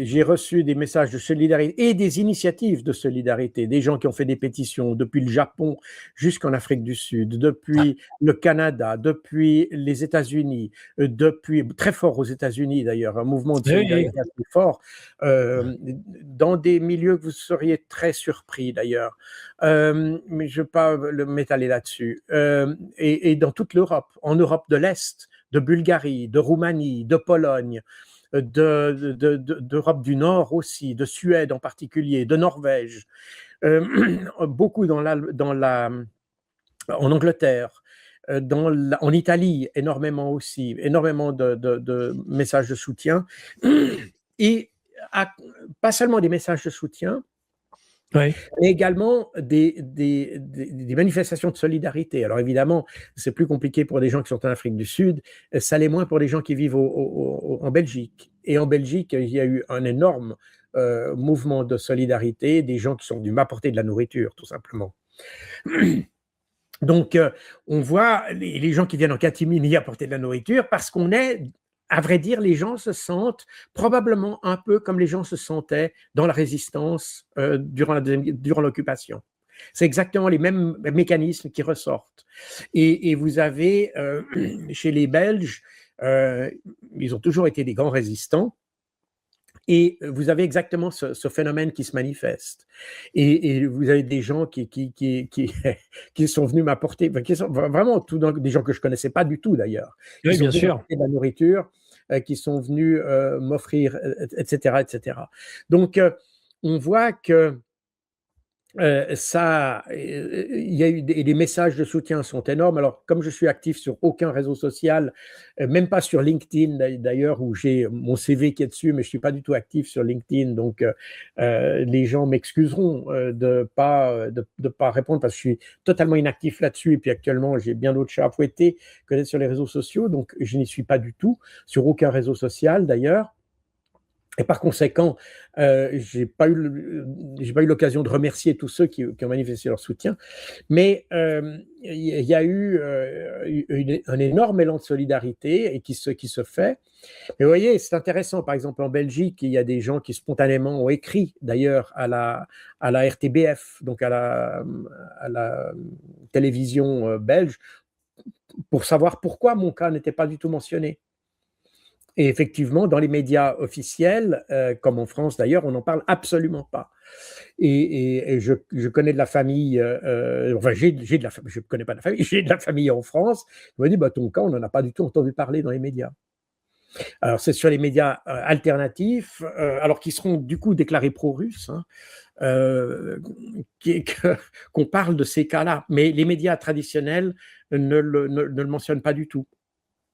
Donc, on a une véritable omerta qui se fait dans les médias. Et je vous ai dit d'ailleurs en Suisse, ça a touché un peu plus, dans la partie alémanique, un peu plus les médias traditionnels. Dans la Suisse francophone, pratiquement pas du tout. Ou alors pour dire que c'était bien fait pour moi, quoi. Voilà, ça c'est le. Et c'est d'ailleurs intéressant parce que ça montre que nos journalistes ne sont pas pour la liberté d'expression. En réalité, ils sont des propagandistes d'une certaine manière. D'ailleurs, totalement. J'ai cité si vous regardez la vidéo que j'ai faite hier sur Max Milo, j'ai parlé de journalistes qui ont littéralement créé une théorie de la conspiration autour de moi. n'est-ce pas? Donc, comme quoi j'étais un agent des réseaux de Poutine ensuite. Sûrement. D'ailleurs, pas seul, hein, avec Alain Juillet, Hubert Védrine ou je ne sais pas qui. On était là dans des espèces de petites cellules clandestines pilotées par Moscou, etc. Alors, voilà, des journalistes suisses, de la télévision suisse, hein, donc tout à fait mainstream, qui développent des théories conspirationnistes. Complètement. Et quand on leur dit, mais pourquoi vous ne parlez pas du cas de Beau, ben, ils n'en parlent pas. Et alors, c'est encore plus rigolo parce que je dois dire que la RTS a voulu m'interviewer. C'était, je pense, le jour, ou peut-être le lendemain des sanctions, ça va être le 15 ou le 16, il faudrait que je vérifie dans mes appels, mais le 15 ou le 16 décembre. Et il se trouve que la personne a appelé alors que j'étais dans un magasin ou à discuter avec quelqu'un. Enfin bref, j'étais pas disponible et je lui ai dit, est-ce que vous pouvez me rappeler plus tard parce que je suis pas disponible. Eh bien, au téléjournal, c'est apparu comme j'ai refusé de répondre aux questions de la télévision. Voilà, c'est ça. Donc, alors que j'ai dit que j'étais pas disponible à ce moment-là, que c'était pas le moment n'était pas très heureux et qu'il fallait me rappeler plus tard. Mais non, là, c'est passé comme étant non, Monsieur Beau ne veut pas répondre. Donc, effectivement, il y a. Alors après, évidemment, le problème est toujours le même avec les médias mainstream, c'est que quand ils vous interviewent, c'est pas pour vous rendre service, c'est pour se rendre service à eux. Par conséquent, après, je veux dire que ma propension à vouloir communiquer avec des services, des médias traditionnels, n'offre pas beaucoup d'intérêt parce que on sait qu'ils vont utiliser ça, ils l'utiliseront pas de manière honnête, ils l'ont jamais utilisé de manière honnête, ils ont créé des théories de la conspiration autour de moi, donc qu'est-ce qui expliquerait qu'ils se contredisent aujourd'hui? Vous voyez, donc, Timeo Danaos, nec dona ferentes, on est exactement là-dedans. Donc, voilà. Ben en tout cas, oui, c'est une attaque en règle, mais en tout cas, en France, il y a aussi la classe politique en France, hein, vous en avez déjà dit deux mots, qui est totalement silencieuse, c'est inouï. Ils ne se rendent pas compte qu'en effet, ce que comprend la Suisse et que ne semblent pas vouloir comprendre les politiciens, ou ce que comprend en partie l'Allemagne, à ce que vous dites, eh bien nous, en France, on ne le comprend pas. C'est-à-dire qu'on n'a pas compris les conséquences que ça pourrait avoir. C'est-à-dire que ce qui se passe, c'est qu'aujourd'hui, n'est-ce pas, les méchants, c'est les Russes. Bon, très bien. Mais demain, ça pourrait être quelqu'un d'autre et ça pourrait être quelque chose d'autre. Et si, vous voyez, aujourd'hui, on est partout en Europe, d'ailleurs, les gouvernements qui sont aujourd'hui en place sont contestés partout. Et on pourrait s'imaginer, de nouveau, je n'ai pas de boule de cristal, mais on pourrait s'imaginer que d'ici 2 à 3 ans, le paysage politique ait changé complètement, ce soit complètement renversé. De nouveau, on est dans la politique fiction, bien sûr, mais peut-être pas totalement irréaliste. Et à ce moment-là, ceux qui aujourd'hui ont une position particulière, eh bien, ils pourraient être dans ma situation dans 3 ans, 4 ans, etc. Il faut qu'ils comprennent ça. Et que par conséquent, la question ici des droits fondamentaux qui est posée à travers mon cas est une question qui, dans la situation actuelle, ne concerne que Jacques Beau, donc on peut s'en foutre. Mais dans 3 ans, ça concernera peut-être tous ceux qui pensaient que ça ne devait me concerner que moi aujourd'hui. Et par conséquent, et c'est ça que les Allemands voient. Alors évidemment, en France, excusez-moi de le dire, je suis désolé, mais en France, on est toujours au jour le jour. C'est la faiblesse de la France, d'ailleurs, je pense, d'une manière générale. C'est qu'on vit toujours au jour le jour, en matière de politique, en matière d'économie, dans tous les sens. Et aucune anticipation, il n'y a aucune capacité de se projeter dans le futur. On est toujours au jour le jour. Et on voit très bien les décisions qui sont prises politiquement. D'ailleurs, partout, hein, c'est pas propre à la Macronie, comme on dit, mais c'est vraiment, on le trouve dans tous les partis. Ce qui est un paradoxe pour un pays qui voue un culte à l'État et que l'État, normalement, eh bien, devrait avoir une logique de planification et de oui, mais il y a pas de... Oui, mais c'est pas le cas. C'est pas le cas. c'est beaucoup plus le cas dans la tradition germanique de planifier, de prévoir, Bien etc. sûr. Alors peut-être qu'aujourd'hui, on n'est pas exactement dans ce modèle-là parce de nouveau, on est pris par les narratifs. Mais dans la culture, et je le sais parce que en Suisse, on vit sur ces deux cultures. On vit sur la culture à la fois latine, francophone, et sur la culture germanique, puisque on a un pays qui est à cheval sur ces deux cultures. Et donc, ces deux cultures qu'on connaît très bien, les Alémaniques, les Suisses alémaniques ont une culture qui est très, alors, qui est différente des Allemands, il faut bien, mais où il y a des traits de caractère qu'on retrouve dans la culture germanique, qu'on retrouve évidemment naturellement en Suisse alémanique. Et puis, la même chose du côté francophone, même si les Suisses romands ont de grandes différences avec les Français, eh bien, il y a des éléments de culture qui s'y retrouvent et c'est assez logique puisque au-delà de la langue, on a les mêmes références culturelles, on a les mêmes lectures à la base, on a une éducation qui finalement se repose sur les mêmes auteurs, sur les mêmes philosophes, etc., etc. Donc, on trouve ces proximités. Et donc, en Suisse, on peut vraiment pouvoir comparer les cultures et voir les avantages des uns et des autres, d'ailleurs. J'ai toujours dit que la Suisse avait l'avantage d'avoir ces deux cultures et de pouvoir bénéficier des avantages des uns et des autres, d'avoir de pouvoir allier les qualités des différentes cultures et de retirer le meilleur des deux mondes, en quelque sorte. Alors bon, c'est des choses qui se sont estompées un petit peu avec le temps, mais néanmoins, ça existe. Et on voit très bien que la perception de ces problèmes de liberté, alors évidemment, les Allemands, ils ont une composante de l'Allemagne qui a été sous le... alors déjà, il y a l'histoire de l'Allemagne avec évidemment les années 30 jusqu'en 1945, puis après 1945, il y a une partie de l'Allemagne d'aujourd'hui qui a vécu sous le système soviétique.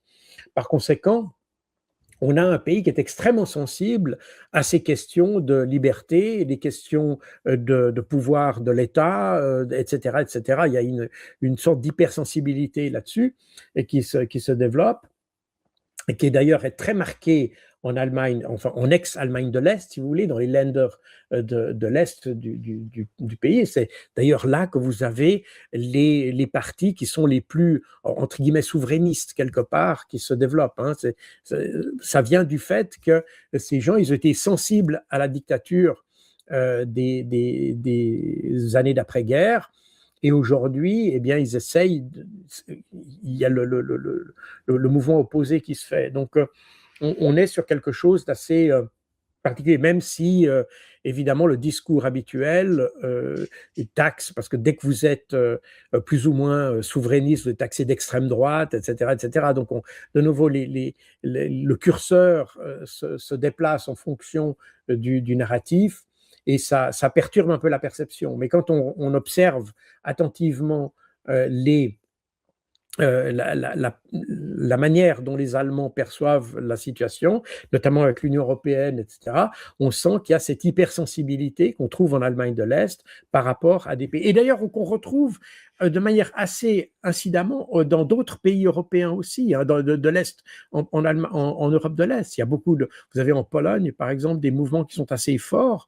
Vous les avez évidemment en Hongrie, etc. Alors tout ça se contrebalance parce que l'Union européenne a l'avantage d'acheter, si vous voulez, son autorité, parce qu'elle, à travers les subventions, c'est ce qu'elle fait. C'est pour ça que vous avez des pays comme la Roumanie, des pays relativement pauvres, qui voient un intérêt à être dans l'Union européenne.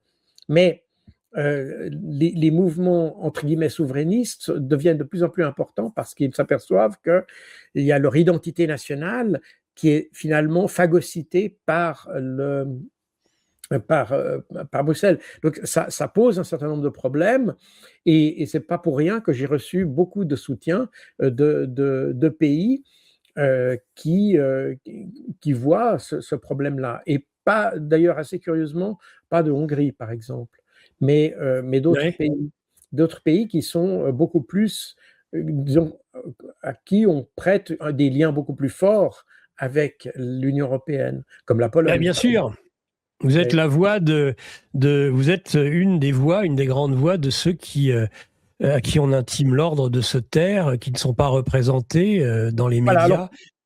pour moi, vous voyez, l'Union européenne n'est pas mon sujet de combat en réalité. D'ailleurs, je fais du combat pour rien du tout. Je ne me bats pas pour des causes. Mon intérêt, c'est de pouvoir qu'on comprenne les conflits, quels qu'ils soient d'ailleurs. Hein, ça concerne aussi bien le conflit en Palestine que le conflit En en Ukraine. Ukraine. Non pas pour distribuer les bons et les mauvais points, mais pour qu'on arrive à une conclusion qui tienne compte des perceptions des uns et des autres. J'ai dit à plusieurs reprises, et je l'avais probablement dit sur votre chaîne aussi, que si j'étais ukrainien, je me battrais comme un Ukrainien, si j'étais russe, je me battrais comme un Russe. Parce que dans les deux camps, chaque parti a l'impression ou le sentiment ou la perception de se battre pour un combat qui lui semble juste. Oui. Ça veut dire que quand on veut avoir une négociation de paix, on doit tenir compte du fait que les deux parties pensent avoir raison, pas seulement un côté. Et c'est là où la notion de punition que j'ai évoquée tout à l'heure, d'un des deux côtés, tout ça ne joue pas dans le processus de paix, parce que les deux pensent être dans leur bon droit, à tort ou à raison. Mais le fait est qu'il faut comprendre ces perceptions pour arriver à la conclusion. Et puis après, ça conduit. Alors, de nouveau, le fait d'avoir tellement attendu la situation a fini. On est arrivé à la situation que la Russie avait plus d'avantages que l'Ukraine. Je vous rappelle que si en mars 2022, les Européens, et je dis bien les Européens, pas simplement les Britanniques, les Européens avaient autorisé Zelensky à continuer la proposition qu'il avait faite aux Russes, eh bien, les Russes se seraient retirés de l'Ukraine, alors qu'aujourd'hui, ils ne veulent plus se retirer. Vous voyez ce que je veux dire? Donc, alors évidemment, il y a la question du Donbass qui restait une pierre d'achoppement, de même que la Crimée. Mais les restes, Zaporizhia et Kherson, auraient été des régions que les Russes auraient été prêts à abandonner en 2022. Aujourd'hui, ils ne le sont plus. Donc, si vous voulez, en empêchant Zelensky de faire sa proposition, on a accentué le problème. Et ça vient du fait qu'on n'a pas essayé de comprendre les perceptions des uns et des autres. On a appliqué à Zelensky la perception européenne, point final, alors que Zelensky lui-même avait une perception différente du conflit. Et aujourd'hui, quand vous allez en Ukraine et vous avez aujourd'hui toutes ces questions de corruption, par exemple, et vous avez l'Union européenne qui essaye de lutter contre la corruption parce qu'elle voit que c'est un problème pour la crédibilité du pays d'une manière générale. Et donc, l'Union européenne a essayé de pousser les différentes entités qui s'occupent de la lutte contre la corruption à agir. Et quel est le résultat au Parlement ukrainien, hein, pas dans la presse, etc. Au Parlement ukrainien, vous avez des Ukrainiens maintenant qui disent que la question, que la question de la lutte contre la corruption, disons, oui. Je dois trouver mes termes correctement, que l'implication de l'Europe dans la corruption, c'est en fait, ou plutôt, non, pour éviter, il faut éviter l'ingérence étrangère, c'est-à-dire il faut faire une décolonisation de l'Ukraine par rapport à la corruption. Décolonisation. Ils emploient le terme décolonisation de l'Ukraine et en parlant de l'ingérence des Européens pour lutter contre la corruption. Bien sûr. Vous voyez? Donc, de nouveau, le problème, c'est qu'en Europe, et alors c'est très vrai en France, on travaille sur les perceptions plutôt que sur les faits. Résultat des courses, on est en porte-à-faux, y compris avec les Ukrainiens. Et vous seriez très surpris, parce que j'ai des contacts réguliers avec des Ukrainiens qui vivent en Ukraine d'ailleurs. Oui. Donc en Ukraine, pas le Donbass, en Ukraine. Oui, en Ukraine. Oui. En Ukraine. Et je vois très bien que ces gens n'ont pas la vision polarisée qu'ont les Occidentaux par rapport à la Russie. Ils sont pour leur pays, mais ils ne sont pas aussi virulemment contre la Russie que le sont nos politiciens. Donc la perception que nous avons du conflit en Ukraine est même décalée par rapport à la population ukrainienne. Et c'est ça qui fait que là aussi, je reviens à cette question de liberté d'expression qui aujourd'hui s'exerce contre les pro-russes, etc. Mais il se pourrait très bien que des journalistes bien pensants aujourd'hui soient victimes non pas des Russes, mais des Ukrainiens. Pourquoi? Je ne vais pas en dire plus, mais c'est ça. Parce que les Ukrainiens commencent à comprendre que les Européens ne travaillent pas pour eux. Mais tout ce qu'on dit, je ne veux pas entrer dans trop de détails, parce que d'abord, on est dans quelque chose qui reste un peu spéculatif quand même, parce que je n'ai pas de boule de cristal. Mais vous seriez très surpris. Vous seriez très surpris, là, comme je l'ai dit plusieurs fois, ici en Belgique, j'ai été arrêté 4 fois dans la rue ou dans des magasins par des Ukrainiens qui étaient réfugiés et qui m'ont remercié pour ce que je disais. Ah. Des Ukrainiens et des Ukrainiens d'Odessa, Dnipropetrovsk, Kharkov ou Lvov, ou je ne sais plus, maintenant je n'ai plus les noms exactement, mais c'est des grandes villes ukrainiennes, pas de la région du Donbass, et qui sont réfugiés ici, et qui m'ont remercié parce que pour eux, il est important qu'on donne l'image du conflit tel qu'il est, pas tel qu'on se le représente. Et ça, c'est des choses qui sont, de nouveau, en Europe, on n'arrive pas à comprendre ça parce que notre narratif se base sur une polarisation de la situation. Et la situation, même en Ukraine, elle n'est pas aussi polarisée que ça. Il y a certainement des petites élites qui sont très opposées aux Russes. Ça, c'est certain. Mais le gros de la population est sans doute beaucoup plus, beaucoup plus nuancé sur cette question. Oui. Il ne veut pas dire qu'ils soient nécessairement pro-russes, d'ailleurs. Hein. Ça ne veut pas dire ça. Mais ça veut dire qu'ils arrivent... Non, mais ils en subissent les conséquences. La guerre, ils en subissent les conséquences. Et les outrances, ils en subissent les conséquences. Bien sûr, oui, bien sûr. Mais je ne pense pas que ce soit simplement ça. Ça va plus loin que ça. C'est qu'il y a quand même une compréhension de la position russe qui est beaucoup plus grande en Ukraine qu'on pourrait l'imaginer. Ça ne veut pas dire qu'ils soient pro-russes. Ça ne veut pas dire que nécessairement ils se retourneraient contre Zelensky, etc. Mais ils ont une compréhension de la position russe qui est beaucoup plus grande. Parce que, disons, c'est des peuples qui sont beaucoup plus proches qu'on veut bien le croire. Par conséquent, on pourrait avoir, et ça pourrait avoir des répercussions dans le futur. C'est ça qu'on a de la peine à comprendre en Europe. On a l'impression que, mais évidemment, quand on écoute Zelensky, c'est le sentiment qu'on a, c'est qu'on a deux sociétés qui sont totalement opposées l'une à l'autre. Alors, c'est pas exactement comme ça que ça se passe.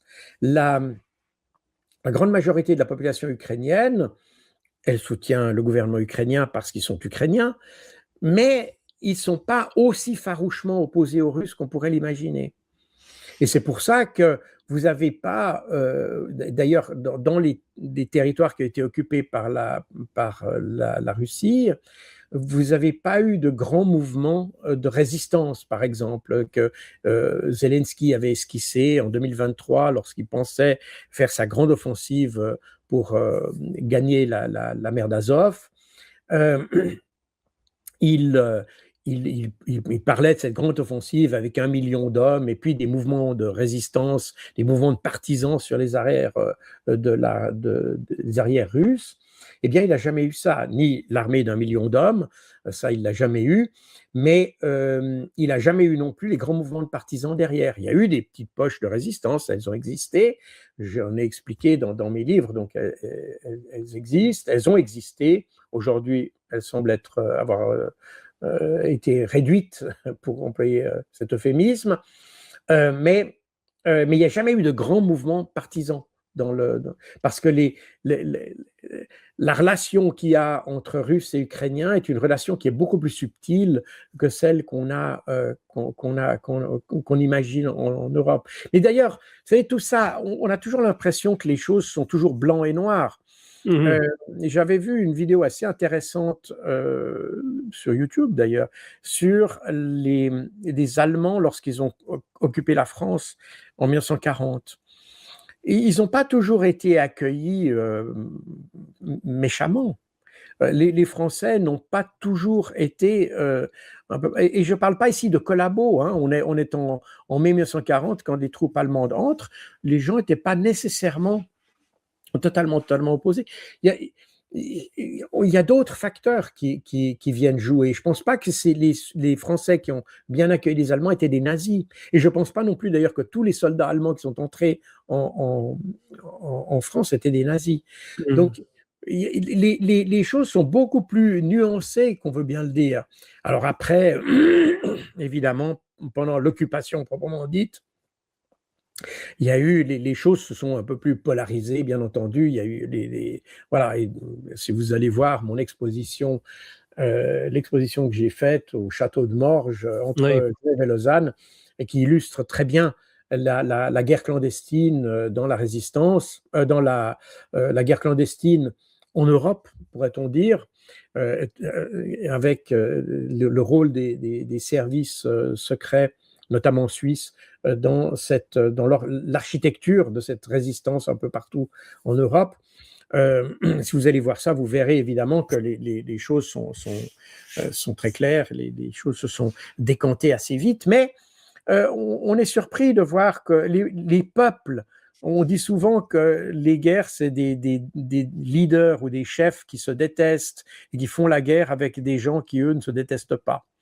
On est un petit peu dans cette dynamique-là, et c'est valable dans tous les conflits. C'est un peu la même chose. Moi, j'ai eu mon grand-père qui a fait la Première Guerre mondiale avec l'armée française, parce que mon grand-père était français, et donc il s'est battu. Il a été 2 fois à Verdun, d'ailleurs. Il a fait la guerre de 1914 à 1920, puisqu'il était encore dans les troupes d'occupation en Allemagne après la guerre. Mais on a les témoignages de ces soldats qui étaient dans les tranchées, qui, alors fraternisaient, c'était le terme qu'on essayait d'éviter, mais qui communiquaient avec les Allemands en face.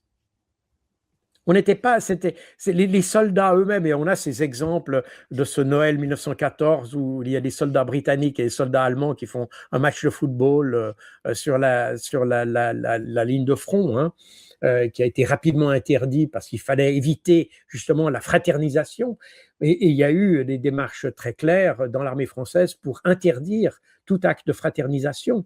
Mais la réalité est celle-là, les soldats, eux, ne se détestaient pas. Et ce qui était vrai en 1914 l'est également aujourd'hui en Ukraine.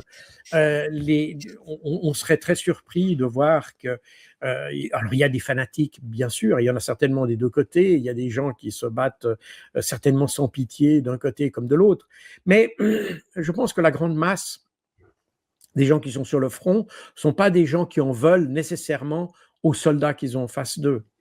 Ils combattent davantage une politique, si vous voulez, de part et d'autre. Mais je pense que leur ennemi, c'est pas le soldat qui est en face. L'ennemi, c'est la politique que représente ce soldat.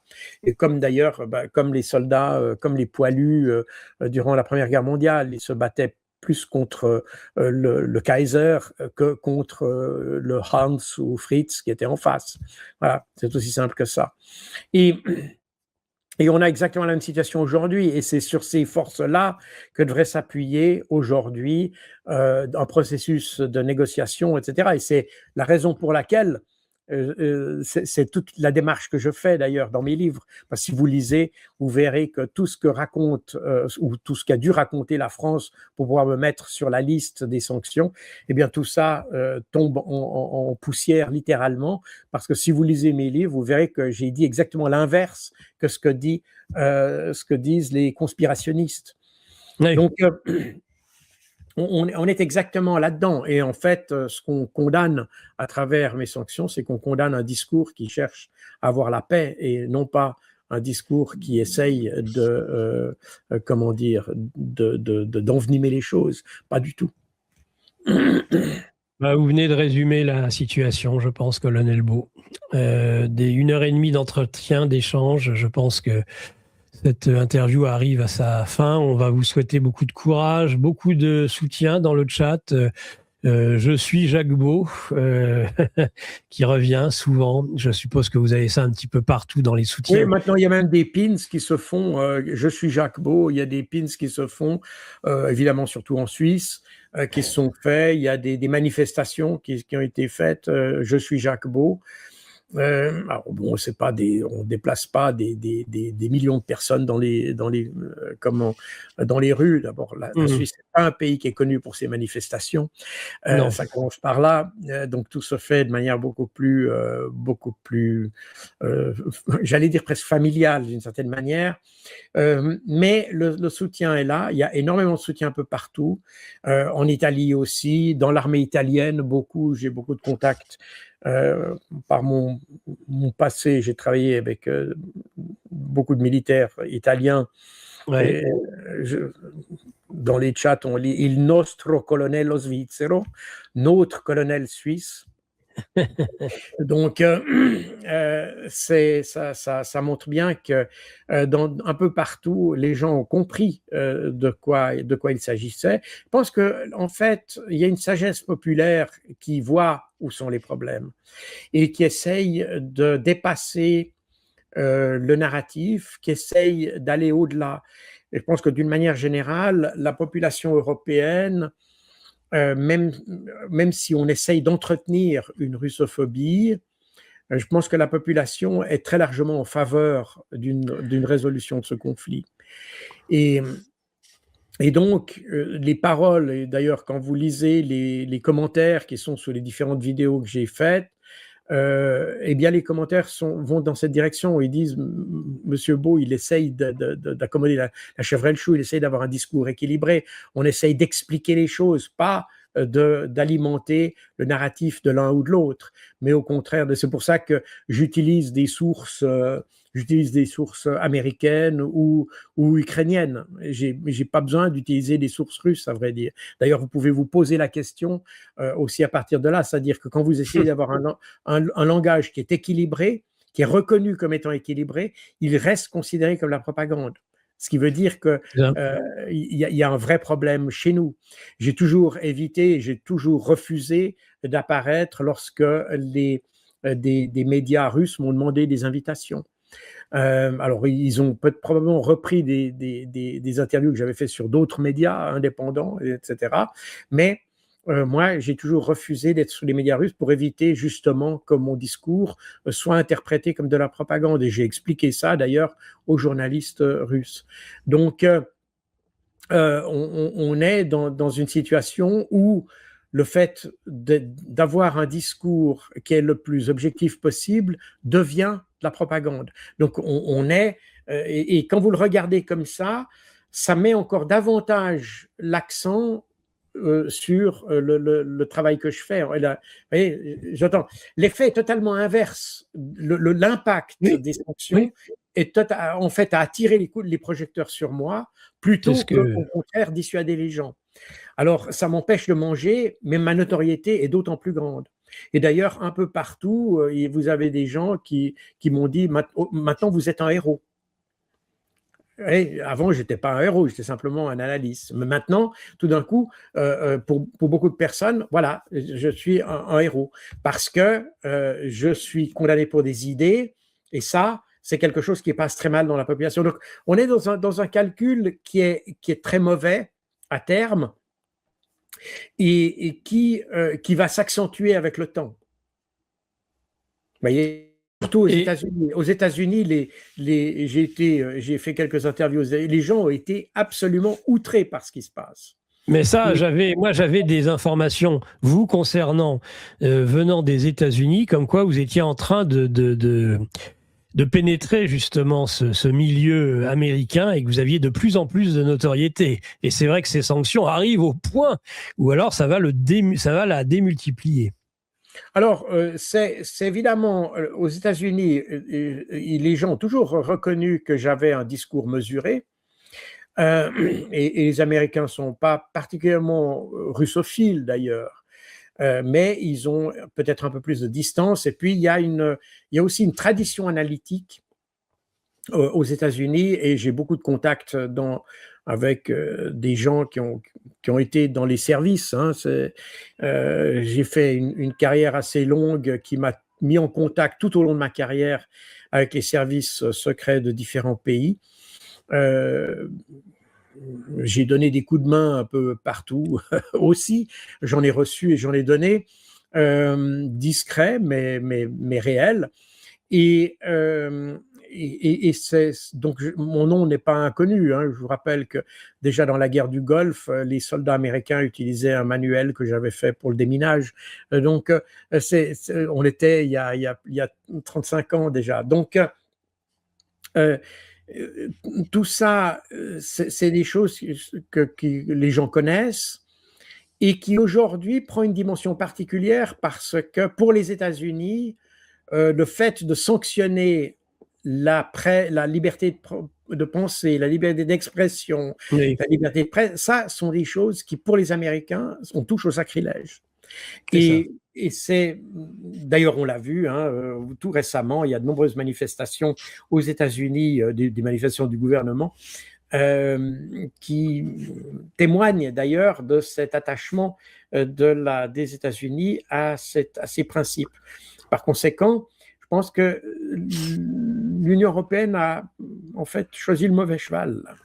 Enfin voilà, c'est comme ça. Voilà, elle a choisi le mauvais cheval, mais nous on a choisi le bon cheval, c'est-à-dire que vous êtes un exemple justement de cette dissidence, de cette résistance. Le mot de résistance devient de plus en plus approprié quand on a affaire justement à quelqu'un qui est touché si durement et si injustement que vous, colonel Beau. Eh bien, merci beaucoup pour votre interview, pour avoir accepté de venir alors que je vous sais extrêmement occupé et devoir maintenant en plus contre-attaquer sur le plan judiciaire. Donc on vous souhaite beaucoup de courage et beaucoup de respect s'exprime aussi chez nos auditeurs et on vous dit à très bientôt sur Géopolitique Profonde. Cette émission s'achève maintenant, chers auditeurs. Merci beaucoup. Alors merci aussi, j'aimerais vous remercier et remercier aussi tous ceux qui ont exprimé leur soutien à mon endroit de différentes manières. Il y a des pétitions qui circulent, il y a des collectes de fonds qui se font, elles peuvent se faire malheureusement en dehors de l'Union européenne. Alors oui. En Suisse, aux États-Unis ou ailleurs. Je sais qu'il y a des gens qui ont commencé je ne connais pas exactement parce que c'est pas moi qui peux gérer ça et il faudrait d'ailleurs pas légalement que je sois impliqué là-dedans. Il y a des liens, il y a quelque chose qu'on peut donner ou rien, où il faut que les gens se renseignent? Il y a des liens. Alors il y a des liens avec des pétitions. Je peux peut-être vous montrer ceci ici. Et peut-être, attendez, je vais venir là comme ça. Voilà. Comme ça, ici, il y a des liens qui ont été faits. Alors, c'est pour des pétitions. C'est c'est des captures d'écran que j'ai fait qui ne sont pas tout à fait à jour. Mais donc, il y a en français, ce site-là est en français, il est basé à Genève. Et il y a ce site-là qui, ici, il a été traduit mécaniquement. En réalité, il est en allemand. D'accord. Mais qui montre exactement comment les gens comprennent le problème, n'est-ce pas? D'ailleurs, c'est assez symptomatique, cette affaire. Donc, vous avez ici les liens qui sont écrits. Très bien. Bon, ben voilà. Je crois que c'est associé à des collectes de fonds, mais je ne sais pas. C'est des mécanismes auxquels je ne dois pas être impliqué pour éviter des complications juridiques. Mais les collectes de fonds peuvent se faire en dehors de l'Union européenne. Voilà. D'accord. Bon, en tout cas, voilà, c'est sur la bobine, si j'ose dire. Et donc, vous pouvez, chers auditeurs, vous revenir à ce moment de la vidéo pour prendre les notes nécessaires pour justement apporter votre soutien. Pétition financier au colonel Jacquebeau, qui en a absolument besoin. Il est celui qui nous représente aujourd'hui et nous devons le soutenir pleinement, assurément. Bien, eh ben, je pense que les auditeurs sont très touchés par vos remerciements.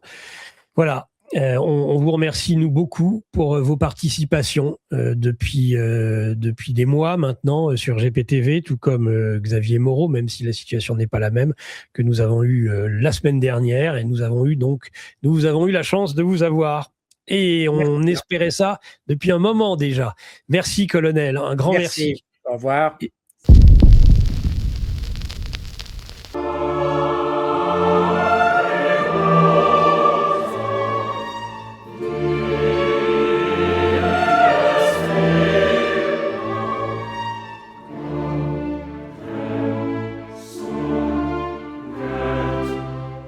Yes.